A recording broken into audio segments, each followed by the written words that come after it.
दोस्तों, जीवन में बिना तकलीफों का सामना किए सफलता प्राप्त नहीं हो सकती। यह बात सत्य है कि इंसान की तकदीर उसके अपने हाथ में होती है। मेहनत से इंसान अपनी तकदीर को बदल सकता है, चाहे उसके नसीब में कुछ भी लिखा हो। आज की यह कहानी न केवल बेहद मजेदार है, बल्कि अत्यंत शिक्षाप्रद भी है। अतः आपसे निवेदन है कि इस कहानी को अंत तक सुने। नमस्कार दोस्तों, Bodhi thinks by YouTube channel में आपका दिल से स्वागत है। दोस्तों, जीवन में अक्सर हम अपनी असफलताओं के लिए किस्मत को दोष देते हैं। हम सोचते हैं कि हमारे पास पर्याप्त संसाधन नहीं है, हमारी मेहनत बेकार जा रही है और बाकी लोग हमसे बेहतर हैं। लेकिन क्या कभी हमने यह सोचा है कि हमारी असली समस्या हमारी सोच और हमारे कर्म हैं? आज मैं आपको एक ऐसी प्रेरणादायक कहानी सुनाने जा रहा हूँ जो न सिर्फ आपकी सोच को बदल देगी, बल्कि आपको यह भी सिखाएगी कि किस्मत के भरोसे बैठने से कुछ नहीं होता। हमारी किस्मत तभी बदलती है जब हम अपने कर्मों में विश्वास रखते हैं। तो चलिए जानते हैं कि कैसे मेहनत और सही दिशा में किए गए कर्म जीवन को बदल सकते हैं। ध्यान से सुनिए,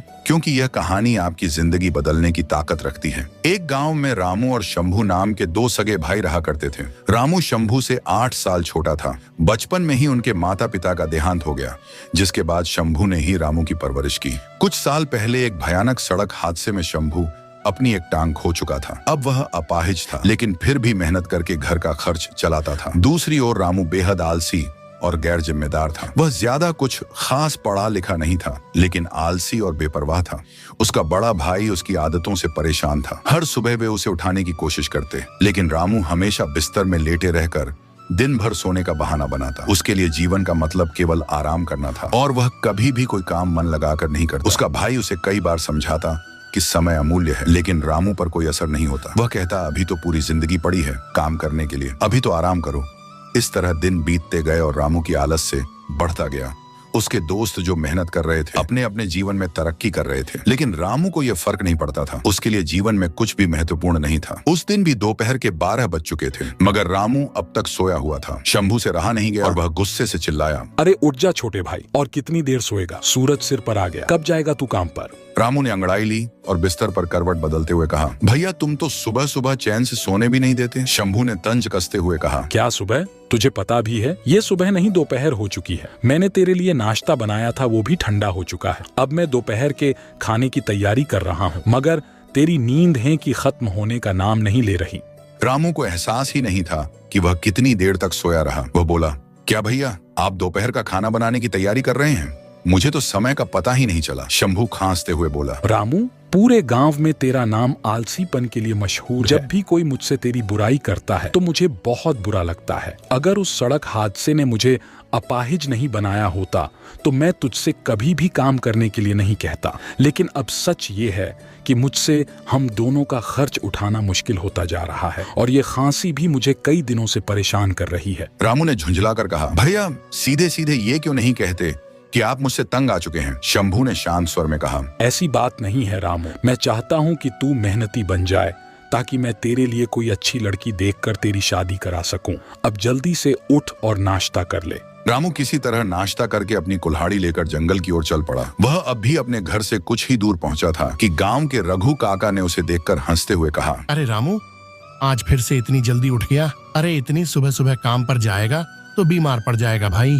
रामू गुस्से में बोला, आपको क्या रघु काका, मैं जल्दी उठूं या देर से मेरी मर्जी। रामू की बात सुनकर रघु काका के चेहरे पर गुस्सा आ गया। वह बोले, अरे क्या बोला तू? जब तेरी मर्जी होगी तब तू सोकर उठेगा। बेशर्म, तुझे जरा भी शर्म नहीं आती? इतना बड़ा हट्टा कट्टा हो गया है और तेरा अपाहिज भाई दूसरों के खेतों में काम करके घर चलाता है और तू दिन भर सोता रहता है। रामू का चेहरा तमतमा गया। बिना कुछ कहे वह तेज कदमों से जंगल की ओर चला गया। रामू एक पेड़ के पास रुका और खुद से बड़बड़ाने लगा, ये गांव के लोग पता नहीं अपने आप को क्या समझते हैं, थोड़ा मेहनती क्या हो गए, अब मेरा मजाक उड़ाने लगे। आज मैं इतनी लकड़ियां काटूंगा कि सबके मुंह बंद हो जाएंगे। रामू ने गुस्से में कुल्हाड़ी उठाई और पेड़ काटने लगा, लेकिन मुश्किल से कुछ लकड़ियां काटने के बाद ही उसकी सांस फूलने लगी। माथे से पसीना पोंछते हुए उसने कहा, आज गर्मी भी बहुत ज्यादा है और मुझे थकान भी लग रही है। एक काम करता हूँ, थोड़ी देर आराम कर लेता हूँ। रामू पास के एक पेड़ के नीचे बैठ गया और कुछ ही मिनटों में गहरी नींद में खर्राटे भरने लगा। कुछ घंटों बाद रामू की आंख अचानक खुली। उसने देखा कि सामने एक अजनबी बाबा खड़े हौजर मुस्कुरा रहे थे। बाबा ने पूछा, बेटा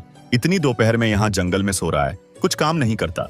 रामू झेंपते हुए बोला, क्या करूं बाबा, मुझे काम की आदत नहीं है, ज्यादा मेहनत करने पर जल्दी थक जाता हूँ। बाबा ने हंसते हुए कहा, तो मेहनत करने की आदत डाल ले वत्स। अगर तू सच में बदलना चाहता है तो आज से हर दिन थोड़ा थोड़ा ज्यादा मेहनत कर। तेरा आलस्य ही तेरी गरीबी का कारण है। अगर तू सच में खुद को और अपने भाई को खुशहाल देखना चाहता है तो काम कर, मेहनत कर और फिर देख तेरी तकदीर कैसे बदलती है। अरे बाबा, कितनी बार कहूँ, मुझे काम करना अच्छा नहीं लगता, मुझे बस पूरे दिन सोना अच्छा लगता है। अभी अभी मैंने एक सपना देख रहा था कि मैं एक महल में बैठकर अच्छा अच्छा भोजन कर रहा हूँ। रामू के इतना कहने पर वह बाबा उसे क्रोधित भरी नजरों से देखने लगे और कहने लगे, यहाँ पर मेहनत करने की बजाय तुम आराम से सो रहे हो। तुम्हें ऐसा करते हुए मैं काफी दिन से देख रहा हूँ। मैं तुम्हें चेतावनी देने आया हूँ, सुधर जाओ, मुसीबत तुम्हारे सर पर खड़ी है। रामू बोला, कैसी मुसीबत बाबा? जाओ जाकर मुझे सोने दो। बाबा बोले, मैंने अपने जीवन में तेरे जैसा आलसी लकड़हारा नहीं देखा। लकड़ियां काटने की बजाय तुम सो जाता है।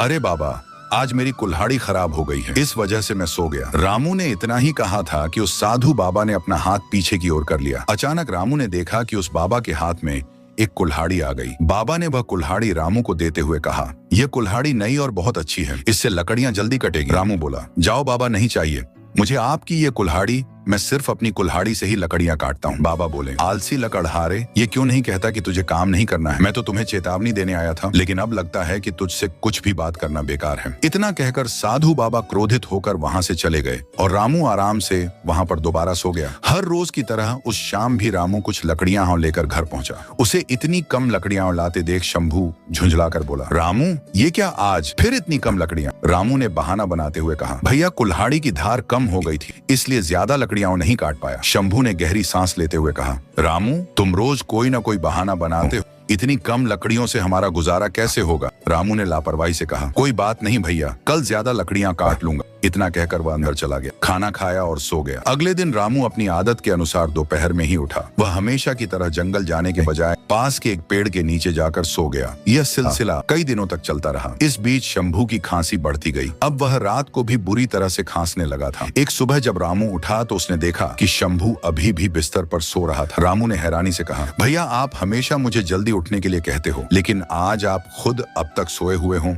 आपने तो नाश्ता भी नहीं बनाया। शंभू ने कमजोर आवाज में कहा, रामू, मुझे बहुत कमजोरी महसूस हो रही है, चाहकर भी उठ नहीं पाया। तू एक काम कर, बाजार से कुछ खा पी लेना। इतना कहते ही शंभू को जोर जोर से खांसी आने लगी और उसके मुंह से खून निकलने लगा। रामू घबरा गया, भैया, ये क्या आपके मुंह से खून आ रहा है? इतना कहकर रामू ने शंभू का हाथ पकड़ लिया। भैया, आपको तो बहुत तेज बुखार भी है। शंभू ने शांत स्वर में कहा, कुछ नहीं रामू, हल्का फुल्का बुखार है, कभी कभी खांसी में खून आ ही जाता है। लेकिन इस बार रामू ने अपने आलस्य को किनारे रखते हुए कहा, नहीं भैया, अब मैं आपको ऐसे नहीं रहने दूंगा, आपको अभी डॉक्टर के पास लेकर चलूंगा। रामू भले ही एक आलसी व्यक्ति था, लेकिन वो अपने बड़े भाई से अपने पिता की तरह प्यार करता था। रामू जबरदस्ती शंभू को डॉक्टर के यहाँ ले जाता है। डॉक्टर ने शंभू की जांच की और गंभीर नजरों से कहा, शंभू की हालत ठीक नहीं है, उसके फेफड़े बहुत कमजोर हो चुके हैं, इसे बचाने के लिए हमें जल्द से जल्द ऑपरेशन करना पड़ेगा। रामू चिंतित होकर बोला, डॉक्टर साहब, ऑपरेशन का खर्च कितना आएगा? डॉक्टर साहब बोले, कम से कम 50,000 रुपए। यह सुनकर रामू के पैरों तले जमीन खिसक गई, लेकिन उसने डॉक्टर के सामने अपनी चिंता जाहिर नहीं की और बोला, ठीक है डॉक्टर साहब, मैं 1 हफ्ते के अंदर पैसों का इंतजाम कर लूंगा। डॉक्टर ने कुछ दवाइयां दी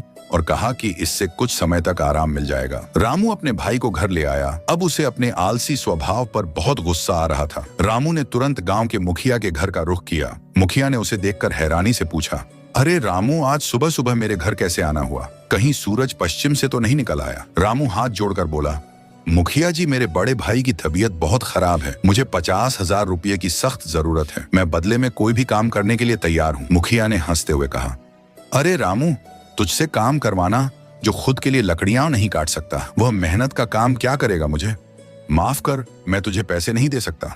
रामू निराश होकर वहां से चला गया और रघु काका के पास पहुंचा। रघु काका के पास बहुत सारी खेती थी।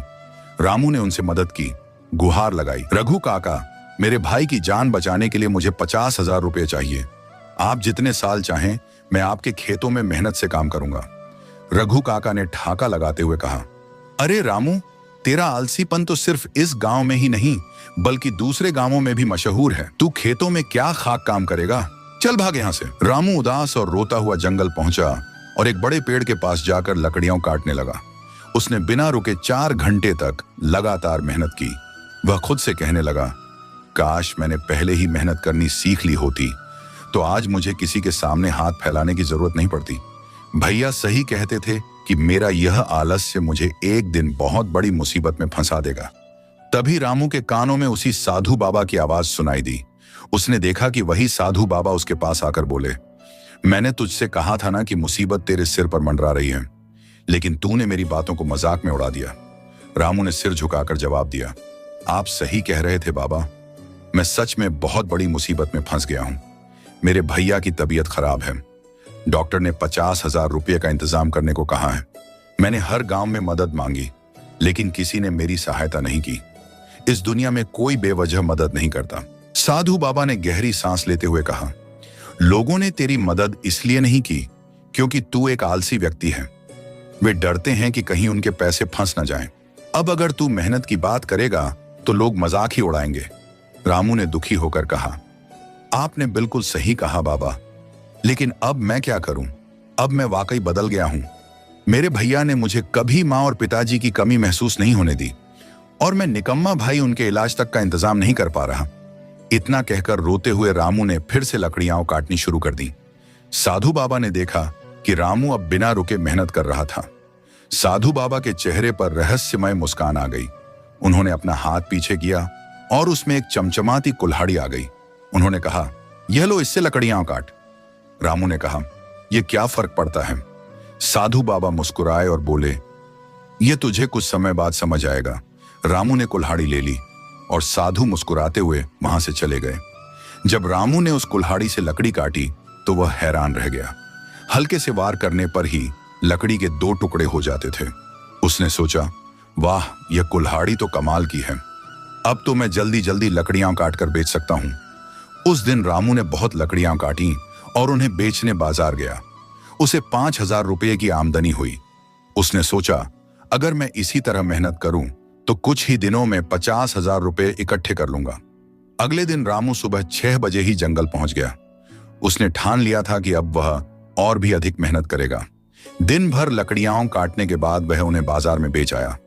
उस दिन उसे 20,000 रुपये मिले।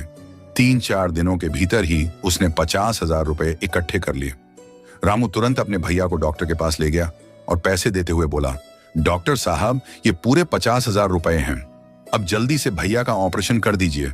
डॉक्टर ने मुस्कुराकर कहा, यह बहुत अच्छा किया रामू, अब तुम्हारे भैया जल्द ही स्वस्थ हो जाएंगे। और उन्होंने शंभू का ऑपरेशन करना शुरू कर दिया। कुछ ही दिनों में रामू का भाई ठीक हो गया। इस दौरान रामू ने और भी अधिक मेहनत करके पैसे कमा लिए थे। घर आकर भाई ने रामू से कहा, मेरे भाई की मेहनत और कमाई से आज मैं ठीक हुआ हूं। इससे बड़ी खुशी मुझे कभी नहीं मिल सकती। रामू ने जवाब दिया, भैया, यह आप कैसी बात कर रहे हो? यह तो मेरा सौभाग्य है कि मैं आपके काम आ सका, और सच कहूं तो आपके समर्थन के बिना मैं कुछ भी नहीं कर पाता। भैया ने कहा, अब तुम मेहनती बन चुके हो तो शहर में एक अच्छी सी दुकान लेकर फर्नीचर का काम शुरू कर दो। रामू ने भैया की सलाह मानी और शहर में एक लकड़ी के फर्नीचर की दुकान खोल ली। लेकिन उसने लकड़ी काटना बंद नहीं किया। एक दिन जब वह जंगल में लकड़ियां काट रहा था तो वहीं साधु बाबा फिर से आ गए। रामू तुरंत उनके चरणों में गिर गया और बोला, बाबा, आपकी दी हुई कुल्हाड़ी के चमत्कार से मेरे घर की स्थिति सुधर गई। मेरे भैया का इलाज हो गया और मैंने फर्नीचर की दुकान भी खोल ली। साधु बाबा मुस्कुराते हुए बोले, यह सब इस कुल्हाड़ी का कमाल नहीं है रामू, यह कुल्हाड़ी सिर्फ एक साधन थी। असली कमाल तेरी मेहनत और लगन का था। आलसी आदमी के हाथ में चाहे कितनी भी दौलत क्यों ना हो, वह उसे कुछ ही दिनों में गंवा देगा। अगर तू पहले जैसा आलसी होता तो यह कुल्हाड़ी भी तेरे किसी काम की नहीं होती। रामू ने वह कुल्हाड़ी साधु बाबा को लौटाते हुए कहा, बाबा, अब मुझे इसकी जरूरत नहीं है। मैंने समझ लिया है कि मेहनत ही सफलता की कुंजी है। साधु बाबा मुस्कुराते हुए वहां से चले गए। रामू अब मेहनती और सफल व्यापारी बन चुका था। उसकी मेहनत से उसके परिवार की हालत बदल चुकी थी और अब वह दूसरों की भी मदद करने लगा था। दोस्तों, मेहनत का कोई विकल्प नहीं होता। अगर हम समय रहते जाग जाए तो हमें किसी के सामने हाथ फैलाने की जरूरत नहीं पड़ेगी। मेहनत से ही असली सफलता मिलती है। दोस्तों, आशा करता हूं कि इस कहानी से आपको बहुत कुछ सीखने को मिला होगा। अगर वीडियो आपको अच्छी लगी हो तो वीडियो को लाइक और इस वीडियो को अपने दोस्तों के साथ शेयर जरूर करें और हमारे इस चैनल को सब्सक्राइब करना ना भूलें। आपका एक लाइक और सब्सक्राइब हमें आगे बढ़ने के लिए मोटिवेट करेगा। अगर आपके अपने कुछ विचार हो तो हमें कमेंट बॉक्स में कमेंट करके जरूर बताएं। तो मिलते हैं अगली कहानी में। मस्त रहे और स्वस्थ रहे और देखते रहे बोधी थिंग्स पाए की स्टोरी की नई नई वीडियोस। धन्यवाद।